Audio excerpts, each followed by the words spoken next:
شاب عنده 20 سنة، كان رجليه اتزحلقت، جاله قطع في الغضروف الهلالي، كان عنده ألم شديد جدا، ركبته بتعلق، ودي أهم نقطة في مشكلة الغضروف الهلالي.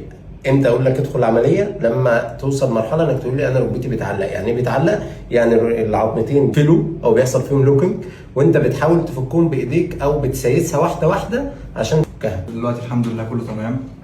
انا جيت لحضرتك في الاول طبعا مش بعرف افرد ورقه من الاخر، وكان عندي مشكله في الحركه، ومشكله مثلا ان انا اصلا بلعب كوره فمش عارف العب كوره خلاص، فلازم اصلح المشكله دي.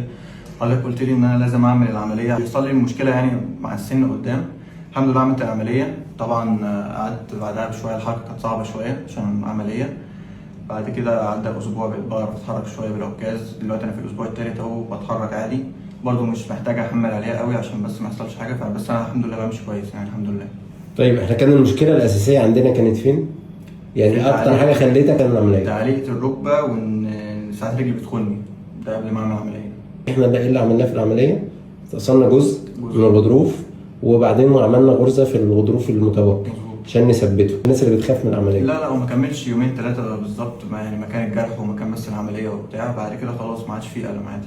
عندك اي احساس بالالم دلوقتي؟ لا خالص، انا شلت اهو دلوقتي خلاص الغرز، وكأن ما فيش اي حاجه بتجري. طيب احنا تقريبا دي الفتحه الاولانيه، ودي الفتحه الثانيه، ودي المكان اللي خدنا فيه الغرزه، بس هي دي صغيره، كل واحده تقريبا سنتي او نص سنتي كمان في دي. هي دي الفتحات اللي موجوده بس. تسلم ايدك والله، احسن من يعني كتر خيرك والله. الف سلامه يا عمر. الله يسلمك.